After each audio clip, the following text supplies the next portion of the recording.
Hoy vamos a ver el trabajo práctico número 1, que es el de meteorología y climatología. El ejercicio número 1 pide trabajar sobre la rosa de los vientos. ¿Qué dice? Nos pide confeccionar la rosa de los vientos representando la velocidad en metros por segundo, la presión en kilos por metros cuadrados y la frecuencia o el número de veces que se repite para los 8 octantes principales utilizando las siguientes lecturas realizadas a lo largo del mes. Aparece entonces, en este caso tenemos una tabla parcial que es del 1 al 10, tienen la presión en kilo por metro cuadrado y la dirección. ¿La dirección qué es? Es de dónde viene el viento, es decir, que si yo digo este, significa que el viento va de este a oeste. Y aparecen, ustedes ven acá, 1, 2, 3. Lo mismo para la dirección. Esos son los horarios de medición. Cuando ustedes tienen una estación meteorológica, se usan, en este caso, 3 horarios de medición que pueden ser 8, 14 y 20 o 9, 15 y 21. Entonces, supongamos que yo quiera buscar en estos 10 días cuántas veces ha soplado el viento desde la dirección norte. Entonces tengo en el horario de medición 1, me aparece un valor de 5 kilos por metro cuadrado. En el horario de medición 2, un valor de 1 kilo por metro cuadrado y ninguno en el horario de medición 3. Entonces, ¿cuál es el proceso? Contabilizo cuántas veces aparece cada dirección, cada octante, en cada uno de los horarios de lectura. Y promedio los valores de la presión. Después voy a calcular la velocidad. En la tabla que les vamos a mostrar ahora están la cantidad de veces totales en el que se han realizado las lecturas en una determinada dirección, las presiones promedio y a partir de esa presión promedio el cálculo de las velocidades. Entonces, dijimos, por ejemplo, norte, teníamos en el horario de medición 1 una medición de 5 kilos por metro cuadrado. En el horario de medición 2, una medición con 1 kilo por metro cuadrado. Ninguno en el horario 3. Si yo hago el promedio, en realidad elimino los ceros, ¿sí? No hago el promedio, acá tengo 2 mediciones, y si yo hiciera el promedio de las 3, me quedaría 2. El 0 no lo tengo en cuenta, sumo 5 más 1, 6, dividido 2, 3. Una vez que tengo la presión, voy a calcular la velocidad. ¿Cómo voy a calcular la velocidad? Bueno, la fórmula que vincula la presión con la velocidad dice que la presión en kilos por metro cuadrado es igual a la velocidad al cuadrado en metros cuadrados segundo al cuadrado dividido 16. O sea que la velocidad es 4 veces la raíz de la presión. Entonces, la raíz de 3 sería 1,73 aproximadamente, multiplicado por 4, me da el 6,9. Y aquí lo que tenemos es el gráfico que nos están pidiendo de la rosa de los vientos. Ustedes ven que tenemos 8 direcciones. En realidad el servicio meteorológico utiliza 16, pero nosotros vamos a trabajar con 8 y tenemos la frecuencia en azul, que es el número de veces en que se repite una dirección determinada a lo largo del mes. La fuerza es la presión en otra escala y finalmente la velocidad en celeste. Acá tienen una imagen del anemómetro, donde están las cazoletas, y la veleta. El anemómetro, ustedes lo deben haber visto en teoría, es el que gira con el viento y me da la presión. Y la veleta me da la dirección. Acá tienen una imagen más cercana del anemómetro. Vamos a trabajar mucho con termómetros. Entonces vamos a hacer una serie de comentarios para que ustedes se ubiquen en cuál es cada uno de los termómetros. Tenemos el termómetro de máxima, que a veces se conoce como termómetro negrero. Es el que ustedes conocen como termómetro clínico, el que usaban para tomar la fiebre. Yo sé que ahora se usa todo digital, pero si ven alguno de mercurio para tomar la fiebre es esto. ¿Cuál es la diferencia con un termómetro común? Este tiene cerca del depósito un estrechamiento. Entonces, cuando sube la temperatura, el mercurio se dilata y es forzado a pasar por el estrechamiento. La columna avanza por el tubo que está graduado. Pero cuando la temperatura desciende, el mercurio se contrae y no pasa por el estrechamiento, sino que se corta la columna. Y queda el extremo libre marcando la temperatura máxima alcanzada. Acá tienen una foto del termómetro de mercurio y aquí tienen el estrangulamiento. ¿Cómo lo vuelvo a su? Porque yo mido un día la máxima y tengo que volverlo. Lo tomo del lado contrario al bulbo y lo sacudo para forzar a que el mercurio ingrese en el bulbo. Después tengo un termómetro de mínima o Rutherford. Este es de alcohol y tiene un índice metálico que está sumergido en el alcohol. Entonces, cuando baja la temperatura, el alcohol se contrae, el menisco del extremo del alcohol va a arrastrar a ese índice mecánico por tensión superficial y lo hace retroceder, de tal manera que para medir la temperatura mínima alcanzada, yo debo revisar el extremo del índice que esté más alejado del depósito. Cuando la temperatura sube, el alcohol se dilata y pasa entre el índice y las paredes, quedando el índice quieto. Cuando yo hice la lectura de mínima y quiero dejar el termómetro listo para la próxima, ¿qué hago? Inclino el termómetro hacia el depósito de tal manera, con el depósito hacia arriba, o sea, lo inclino hacia el lado contrario, para que el índice vaya al extremo más alejado del depósito del alcohol y así esté listo para medir la próxima vez. Cuando ustedes lo vean, fíjense la diferencia que tiene con el de mercurio, además obviamente del líquido, y es que tiene otra forma el depósito. Y ahí están viendo oscuro el índice. Y acá ven cómo yo debería medir, dice que el termómetro es de mínima, si yo tengo que tomar el extremo del índice que está más alejado del depósito, yo estaría midiendo acá 14 grados.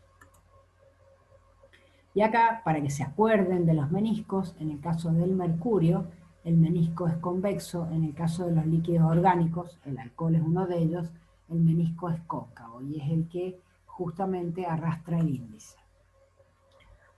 Bien, después tenemos los termógrafos. ¿Qué son los termógrafos? Y son aparatos que registran temperatura en forma continua. Hay varios modelos de esto que yo les voy a mencionar. La mayoría sirven para estudiar, pero se usan otro tipo en este momento. Tenemos el termógrafo bimetálico, el de mercurio y el de tubo Bourdon. Esta foto y el que habitualmente se estudia es el bimetálico. ¿Qué es lo que tiene? Ustedes ven que acá dice placa bimetal enrollada.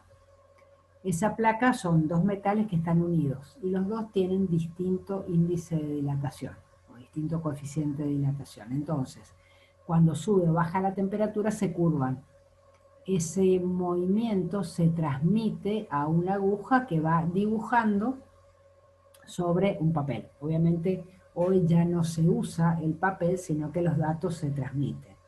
Pero lo que en realidad yo les quería mostrar es cómo queda una vez que yo despliego esa forma de medición. La medición de temperatura a lo largo de un día tiene habitualmente la forma de una función seno. Bueno, siguiendo con los instrumentos que ustedes van a encontrar en una estación meteorológica, está el ciclómetro. El ciclómetro me permite medir humedad. Y básicamente es un juego de dos termómetros de mercurio, de los termómetros comunes, es decir, sin estrangulamiento. Uno de ellos es seco y el otro es húmedo.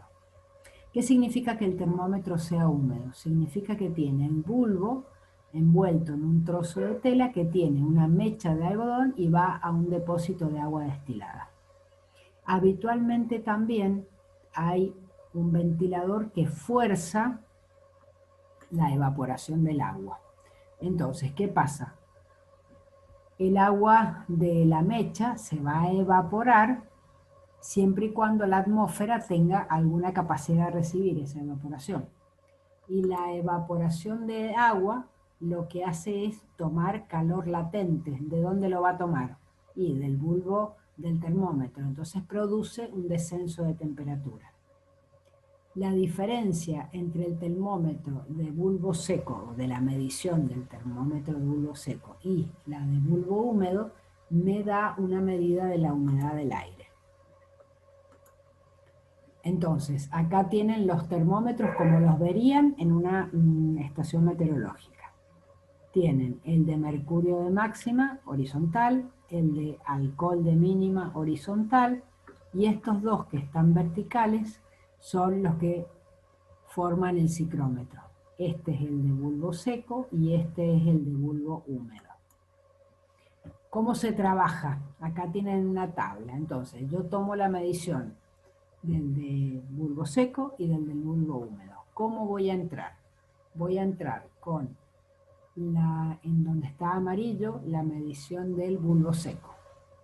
Y donde está en celeste, la diferencia. Obviamente, la medición del termómetro de bulbo húmedo siempre va a ser menor a lo sumo igual que el de bulbo seco. Entonces, sigamos el ejemplo que está acá abajo. Supongamos que yo tengo 18 grados el de bulbo seco y 14,5 el de bulbo húmedo. La diferencia es 3,5. Entonces entro con 18 y 3,5 y la tabla me dice que la humedad relativa en ese momento es del 68%. Bien, siguiendo con los ejercicios. Pasamos ahora a uno de temperatura, ciclo anual de temperatura. Nos piden que grafiquemos el termograma anual, donde vamos a graficar las temperaturas medias, máximas y mínimas correspondientes a la estación Mendoza. Entonces, vamos a tomar del Servicio Meteorológico Nacional la temperatura máxima media diaria de enero a diciembre, lo mismo para la mínima, la media, la máxima absoluta y la mínima absoluta. Vamos a ver qué es cada cosa. Entonces, la temperatura máxima media diaria es la media aritmética de las temperaturas máximas diarias. Con el mismo criterio, la temperatura mínima media diaria es la media aritmética de las temperaturas mínimas diarias. La temperatura media diaria se puede calcular de tres maneras distintas. Lo vamos a ver en el ejercicio 4. La máxima absoluta es la temperatura máxima más alta que se ha registrado en ese mes. Y la mínima absoluta es la menor temperatura mínima que se ha registrado en ese mes. Bien, ustedes tienen acá la gráfica. Ahora, volvamos para atrás. Ustedes ven que el Servicio Meteorológico informa por año calendario, de enero a diciembre. Y sin embargo, cuando les pedimos hacer el gráfico, ustedes lo van a graficar de julio a junio. ¿Por qué? Porque este es el año hidrológico en Mendoza. En Mendoza, los ríos nuestros tienen régimen nival y tienen los caudales máximos centrados en el verano. Entonces, para ver bien ese pico centrado, para ver bien las lluvias que generalmente se producen en verano, en Mendoza usamos el año hidrológico de julio a junio. Bien, en el ejercicio 3 Vimos ciclo anual de temperaturas, ahora pasamos a un ciclo diario de temperatura. ¿Se acuerdan cuando vimos el termógrafo? Dijimos que tenía la forma, la gráfica de una función seno. Entonces nos piden calcular el termograma diario que corresponde a un intervalo de 7 días de una tabla que me dan. Aquí tengo la tabla y tengo una medición por hora. Tengo 24 por 7 días. Entonces, como dijimos, el termograma va a tener una forma de seno y generalmente presenta un máximo y un mínimo que son muy claros, que están retrasados en el tiempo con respecto a la variación de la radiación solar. Miremos, por ejemplo, en el día 14, cuando se produce el mínimo. Y el mínimo se da a las 9 y a las 10, que es de 9 grados. Y el máximo, ¿cuándo se da? Y estamos en 16 grados a las 15. Si uno pensara que la máxima temperatura se produce cuando el Sol está en el cenit, eso debería ser a las 12, pero sería a las 12 si nosotros usáramos la hora de Mendoza. Nosotros usamos la hora de Buenos Aires, que a la vez usa la hora de Río de Janeiro. O sea que cuando son las 12, en realidad solarmente no son las 12, por un lado. Y por el otro, en realidad, mientras el Sol sigue, va calentando la Tierra y hay un momento en el que se suma la radiación que viene directa del Sol con la radiación reflejada. Entonces, generalmente unas horas después del mediodía es cuando se produce la máxima temperatura. ¿Y cuándo será la mínima?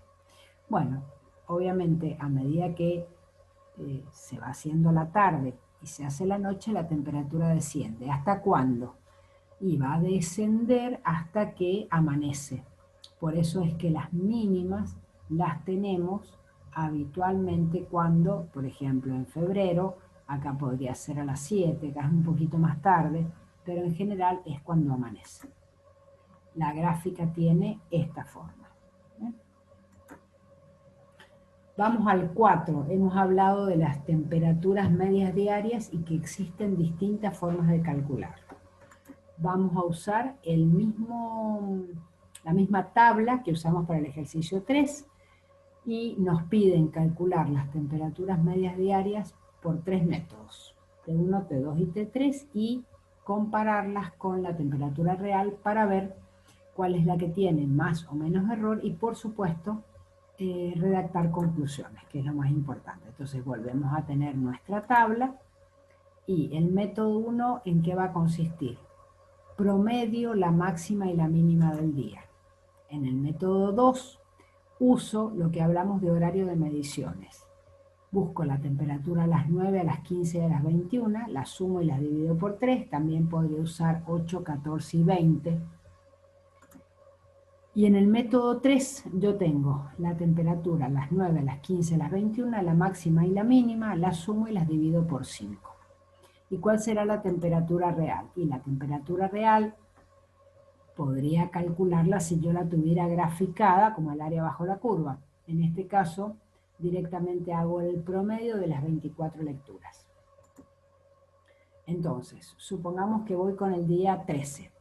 ¿Cuál es el mínimo? 5,5. El máximo, 17. Y si busco los horarios, tengo a las 9, 6, a las 15, 17 y a las 21, 10. Entonces, si yo pongo para 9, 15 y 21 para los días del 13 al 19, voy a tener esos valores. Las máximas y mínimas son las que están acá abajo. Utilizando las fórmulas anteriores, ¿qué pasa? Por ejemplo, para el día 13. Según el método 1, 11,2, según el método 2, 11, según el método 3, 11,1, la temperatura real, 11,2. Hasta ahí la parte de sacarlo por los 3 métodos. Ahora necesitamos conclusiones. Bueno, entonces para identificar el método más preciso vamos a calcular los errores. Los errores los calculamos igual que ustedes han trabajado en estadística. con una desviación. Entonces tendremos la temperatura por el método 1 para el día n menos la real para el día n. Lo elevo al cuadrado para que los errores no se resten entre sí y lo sumo. Para el caso del método 1 me da 2,8, para el caso del método 2, 1,39, para el caso del método 3, 1,28. Es decir que, en este caso en particular, el menor error corresponde a la forma de medición 3, que si uno lo mira desde la estadística diría, bueno, estoy considerando más datos, podría llegar a ser que sea por eso. Ahora, este comportamiento no se repite en todas las ocasiones y a veces pasa que el menor error se obtiene promediando el máximo y el mínimo. Es más, ese es el método que usa la Oficina del Clima de los Estados Unidos como método simplificado. Que ocurra una cosa u otra, o sea, que el más preciso sea el que tenga más datos o el que tome el máximo y el mínimo, tiene que ver a veces con el horario estipulado, dijimos 9, 15, 21, u 8, 14 y 20, que puede que no sea el mejor, sobre todo si, como en el caso nuestro, tenemos un desfasaje con nuestro uso horario. Bien, vamos al ejercicio 5. Cálculo de los índices climáticos. Pero lo primero que vamos a hacer es definir qué es el clima. Según la OMM, la Organización Meteorológica Mundial, es un conjunto fluctuante de condiciones atmosféricas caracterizado por los estados y la evolución del tiempo en el curso de un periodo de tiempo suficientemente largo en un dominio espacial determinado. O sea que nos queda claro que tenemos que estudiar un lugar físico y un periodo de tiempo largo que en general se trabaja con 30 años para arriba. Obviamente uno va a ir juntando datos hasta llegar a ese mínimo. Los índices climáticos que nos pide el ejercicio son el de Marton, el de Notch, el de Blair y los dos índices de Thornwright. Para dos estaciones, en este caso, que son Mendoza Aeropuerto y el Observatorio Central de Buenos Aires. Estos n minúsculas que aparecen acá me están dando el número de días con lluvia promedio al año, que obviamente en Mendoza es bastante menor que en Buenos Aires. Las fórmulas que definen los índices climáticos son, esta es la de Marton, interviene P y T, la de Notch también P y T, pero además el N que vimos recién, la de Blair solamente P y la de Thornwright interviene además de T, P sub I y T sub I. ¿Qué son? P es la suma de las precipitaciones mensuales. Desde ahora, fíjense que en precipitación no trabajamos promedio, trabajamos siempre suma. En cambio, en temperatura se trabaja promedio. Esa sería la precipitación anual en milímetros. T es el promedio de la temperatura media anual, que sería el promedio de las medias mensuales. Después N, ya dijimos, el número de días con lluvia. P sub I, que aparece en Thornwright, es la precipitación de ese mes en milímetros. T sub I es la temperatura media de ese mes en grados centígrados, y el TE y el PE, que son los dos índices de Thornwright, se llaman temperatura efectiva y precipitación efectiva. Estos son los datos que ustedes van a tener. Tienen la temperatura media de enero a diciembre y la media anual, la tienen sacada directamente, la precipitación de cada mes y la suma al final. ¿Sí? Fíjense, Buenos Aires 1076, Mendoza 151. Y estas van a aparecerle las tablas, también las tienen en el práctico, de la clasificación de Thornwright, dependiendo del valor que me dé ese índice, de la de aridez de Notch, de la de Blair y las dos de Thornwright. Entonces, por ejemplo, para la estación Mendoza, obtenemos para Marton 6, significa que es una estepa desértica con posibilidades de cultivo bajo riego. Para Notch 3, aridez extrema. Para Blair 151, el clima es árido. Y para las dos de Thornwright tenemos precipitación efectiva 7, clima árido, de vegetación desértica, y la temperatura efectiva 85, clima mesotermal, vegetación floresta media. Y hago exactamente lo mismo para Buenos Aires. Después tenemos el ejercicio 6, la curva de saturación. Nos pide que tracemos la curva de saturación para temperaturas entre menos 20 y 40 grados centígrados. Las ecuaciones que vamos a usar son: la tensión de vapor de saturación es 6,11 por 10 elevado a la A por T sobre T más B, donde A y B son coeficientes que tienen distintos valores y yo los calculo para agua que para hielo, es decir, en 0 me divide el uso. Y la fórmula es válida para entre menos y más 40, o sea que está en el rango en el que nosotros queremos trabajar. Ustedes se acordarán de la primaria o física que cuando tienen varios gases, como en el caso de la atmósfera, cada uno ejerce una presión que se le llama presión parcial, que es como si los demás no estuvieran. El vapor de agua es uno de los gases. Y la tensión de vapor que vamos a calcular es la presión que ejerce. Ahora, ¿qué característica tiene el agua? Cuando para una determinada temperatura yo supero el valor de saturación, el vapor de agua condensa y no puedo pasar de esa cantidad de vapor, el resto condensa. Entonces, lo que me permite calcular esta fórmula es para cada temperatura la tensión o la presión que tiene el vapor de agua antes de condensar, la máxima que puede tener. Entonces, empiezo con menos 20 y obviamente a medida que la temperatura sube, usando el A y el B para el hielo, la tensión de vapor va subiendo hasta que para 0 grados me queda 6,11. Y de ahí en más sigue subiendo. La forma de la curva es una curva exponencial, donde tengo tensión de vapor en ordenadas y temperatura en abscisas. La vamos a usar para varias cosas. Bien, en el ejercicio 7 tenemos que calcular, nos pide calcular la humedad relativa. ¿Qué es la humedad relativa? Es el cociente entre la humedad que tengo y la humedad de saturación, ¿sí? Que es la que definimos cuando vimos la curva recién. Entonces, ¿qué pide el ejercicio? En un lugar y momento dado, la temperatura ambiente es de 17 grados y se ha determinado una tensión de vapor de 9,3 hectopascales. Nos pide calcular la humedad relativa y graficarlo en la curva de saturación, calcular el punto de rocío. Entonces, la humedad relativa es, como dijimos, el cociente entre la tensión de vapor que yo tengo y la que tendría si estuviera saturado. La que yo tengo me la dan de dato y la que tendría si estuviera saturado la tengo que calcular con la fórmula anterior y 17 grados de temperatura. El cociente me da 0,48 o 48%. Si yo voy a la gráfica, ¿qué tengo? Bueno, para 17 grados, si yo subo con una vertical hasta cortar la curva y me voy hacia el eje de ordenadas, ¿qué voy a tener?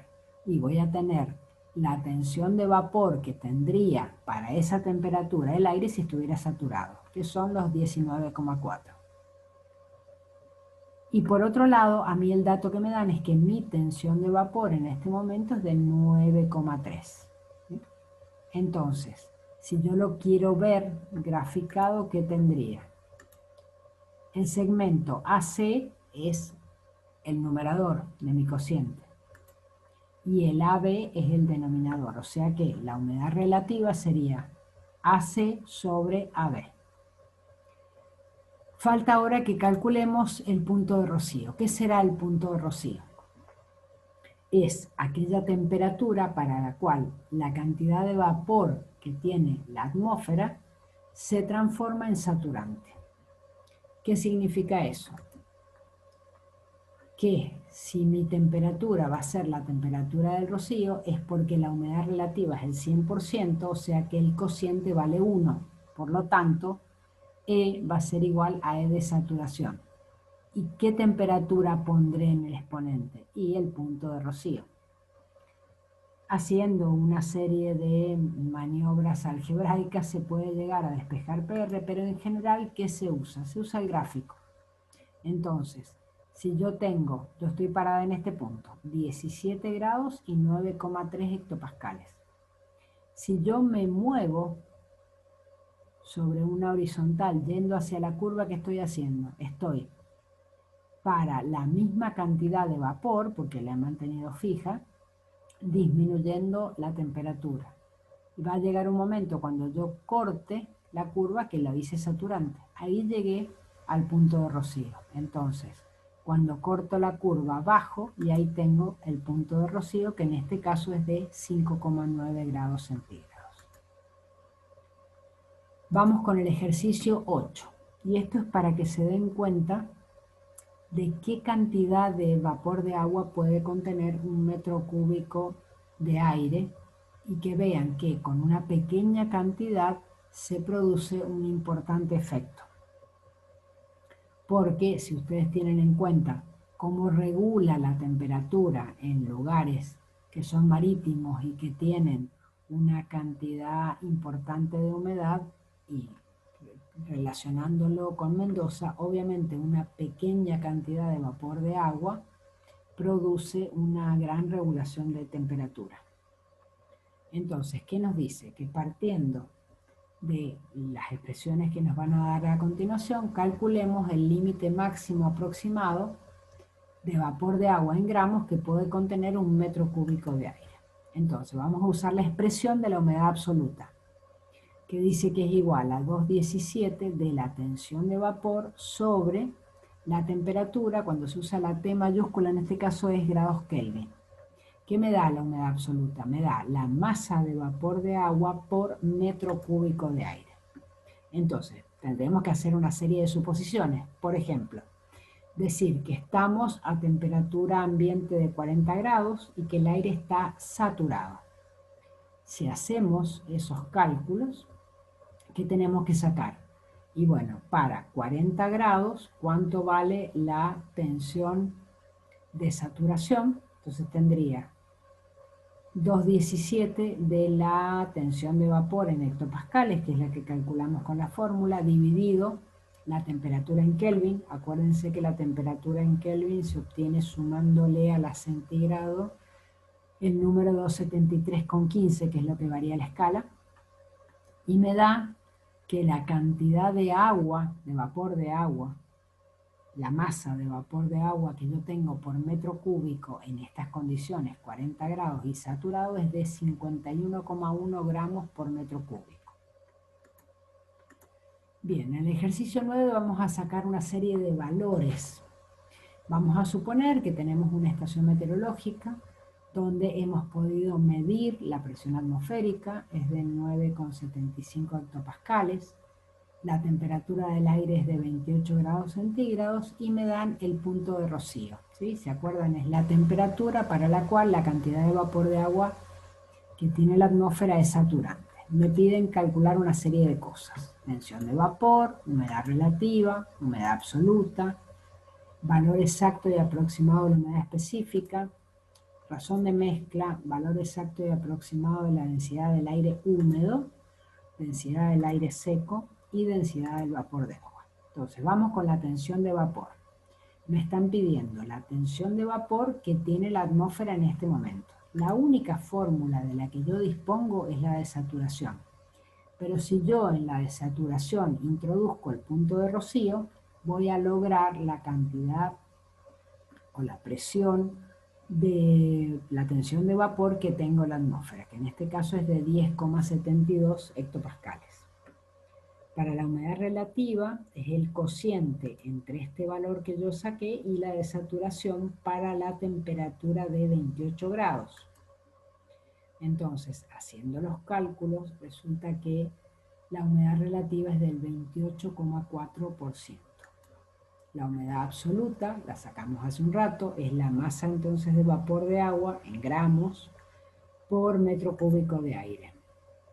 Acá tienen distintas formas de expresarla de acuerdo a las unidades que ustedes usen en la tensión de vapor.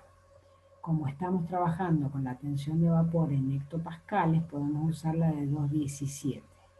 En este caso, la humedad absoluta es de 7,73 gramos por metro cúbico. Compárenla con la de 51,1 que nos daba 40 grados y saturado.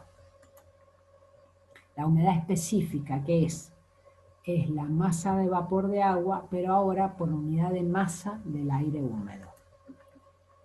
Tenemos una fórmula exacta y después vamos a ver cuál sería la aproximada.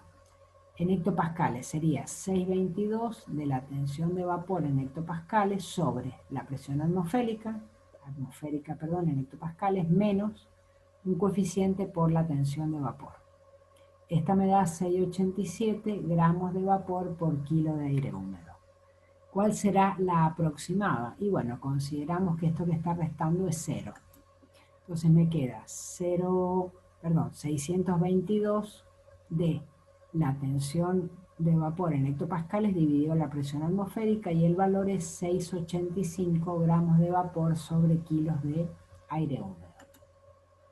La razón de mezcla es la masa de vapor de agua por unidad de masa de aire seco. Fíjense que antes era masa de aire húmedo. Entonces, la razón de mezcla para nuestras unidades sería 622 de la tensión de vapor sobre la presión del aire, que en realidad cuando yo mido la presión de aire, mido la presión de todos los elementos que tengo, incluido el vapor de agua, y acá le resto la tensión de vapor para tener el aire seco. Al ser el denominador menor, obviamente la razón de mezcla tiene que ser un poquito más grande que la unidad específica. En este caso, 6,92 gramos de vapor por kilo de aire seco. La densidad del aire húmedo la vamos a trabajar siempre con una constante del aire seco que tiene distinto número de acuerdo a las unidades. En este caso, 2,8691 hectopascales por metro cúbico sobre kilos grados Kelvin. Otra vez tenemos dos fórmulas, exacta y aproximada. La densidad del aire húmedo exacto lo obtenemos sumando la densidad del vapor de agua y la del aire seco. Entonces, la del vapor de agua es 0,622 de la tensión de vapor sobre el RAS por T, más la del aire seco que tengo, la presión atmosférica menos E, me da la presión del aire seco, sobre la tensión por T. En este caso es 1,123 kilos por metro cúbico. Para la aproximada, si yo hiciera como un denominador, tengo 0,62 de E menos E. Si yo considero que eso da 0, me quedaría la aproximada, que es la presión atmosférica dividido la constante por T, y es 1,128 kilos por metro cúbico. La densidad del aire seco, en este caso tenemos la presión de aire seco, o sea, la atmosférica menos la tensión de vapor dividido la constante por T, es 1,116. Y la densidad de vapor de agua, la densidad de vapor de agua es el 0,622 de la tensión de vapor sobre RAS por T, 0,008 kilos por metro cúbico. Y finalmente el ejercicio 10, que me pide que calcule la cantidad de agua que puede precipitar que hay en una columna de aire de 9 kilómetros de altura, 1 metro cuadrado de base, que está en el suelo a nivel del mar y tiene una temperatura de 28 grados y una presión atmosférica de 975 hectopascales. Entonces, ¿qué ecuaciones vamos a usar? Bueno, esta ecuación me da la variación de la temperatura con la altura. Acuérdense que en los primeros kilómetros, los más cercanos a la superficie terrestre, la temperatura desciende 6,5 grados por cada 1000 metros. ¿Qué es lo que me está diciendo acá? 0,0065 grados por metro, multiplicado por el delta Z. ¿Cómo lo vamos a trabajar? Esos 9 kilómetros de altura lo vamos a dividir en dovelas de 500. Entonces, en este delta Z irá el 500. Es la temperatura. Yo parto de los 28 grados y le voy a restar 3,25 por cada 500 o 6,5 cada 1000. La temperatura en Kelvin dijimos que era la centígrado más 273,15 y yo tengo una variación de la presión atmosférica con la temperatura. ¿Cómo varía? Y a medida que la temperatura disminuye, la presión disminuye con esa ecuación que tengo acá. La detención de vapor, que ya la hemos visto varias veces, y después vamos a ver la fórmula de la densidad del aire húmedo aproximada, la presión atmosférica sobre la constante por T en kilos por metro cúbico, usando el RAS, y la humedad específica en kilo por kilo aproximada. Entonces, para cada dovela vamos a hacer el promedio de la humedad específica en los dos extremos y lo mismo para la densidad del aire húmedo. Y vamos a usar esta fórmula. La cantidad de vapor de agua que tiene cada dovela, que después la podemos sumar, es el promedio de la humedad específica multiplicado por el promedio de la densidad del aire húmedo por el volumen y me va a dar la cantidad de vapor de agua, de masa de vapor de agua en kilos. ¿Por qué? Porque HE es masa de, la humedad específica es la masa de vapor de agua sobre la masa de aire seco. La densidad es la masa de aire húmedo sobre el volumen de aire húmedo. Entonces puedo simplificar masa de aire húmedo con masa de aire húmedo. Y W por delta Z es el volumen de aire húmedo. También lo simplifico, me termina dando directamente la masa de vapor de agua. Entonces, ¿cómo armamos la tabla? Dijimos 9 kilómetros de a 500 metros. 0, 500, 1000, hasta 9. La temperatura de 28 le voy restando 3,25 cada 500 metros o 6,5 cada 1000. Y en un momento se transforma en negativa. En la Kelvin evito que eso suceda. Acá calculo la presión teniendo en cuenta la fórmula que la relacionaba con la temperatura. La densidad del aire húmedo. Y acá calculo la tensión de vapor. Ojo que acá, cuando cambiemos de signo, se cambian los A y B que se usan. Calculamos la humedad específica y la densidad del aire húmedo aproximado. Tenemos los promedios y podemos ir sacando los valores en kilos de agua que tienen la dovela de 0 a 500, 12, de 500 a 1000, 10, de 1000 a 1500, 8,6. Vean ustedes si sacan en porcentaje que prácticamente las primeras son las que tienen la mayoría. En total, 9 kilómetros de altura, 9000 metros de altura por un metro cuadrado de superficie, tienen casi 66 kilos de agua que puede precipitar. Y esto es simplemente para explicarles cómo se mide o cómo se calcula la sensación térmica. Ustedes seguro que cuando han visto el noticiero o cuando usan el pronóstico del tiempo en su celular ven sensación térmica en invierno. Bueno, en invierno la sensación térmica la dan combinando la temperatura y el viento. Entonces, acá tienen este gráfico que es del servicio meteorológico, donde, por ejemplo, para el color rojo uno puede estar 2 horas, habitualmente son condiciones medias, y después sufre daños graves o muere, y en el caso del azul, por ejemplo, puede estar 1 minuto. Entonces, si yo tengo, por ejemplo, una temperatura de menos 10 grados y tengo un viento de 12, la siento, mi cuerpo lo siente como menos 16. Y cuando llego a 26 metros por segundo, kilómetros por hora, empiezo a tener un problema y no puedo estar más de 2 horas con esas condiciones. ¿Y qué pasará en verano? Bueno, en verano la sensación térmica se combina con dos cosas, con la humedad y con el viento. Entonces, fíjense que acá la humedad relativa para la temperatura parte de 40. Mendoza siempre tenemos menos, es decir, que a nosotros mucho no nos suma la humedad. Pero, por ejemplo, en un lugar como Santa Fe, que es muy común que hagan 40 grados y una humedad alta, supongamos 80, estamos teniendo una sensación térmica de más de 65 grados y el golpe de calor es inminente, obviamente. ¿Y qué pasa con el viento? Uno diría, bueno, si hace calor y corre viento, yo sentiré alguna mejoría.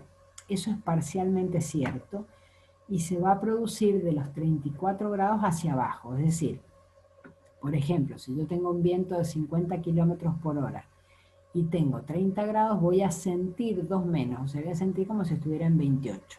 Pero si tengo 40 grados y un viento de 50 kilómetros por hora, voy a sentir como si estuviera con 43 grados. Bueno, espero que les sirva. Acuérdense que en el aula tienen el práctico modelo, que es sobre el que hemos desarrollado este video. El práctico para que ustedes practiquen, no tienen que presentar carpeta de trabajos prácticos, pero sí nos interesa que tengan cierta práctica para el coloquio.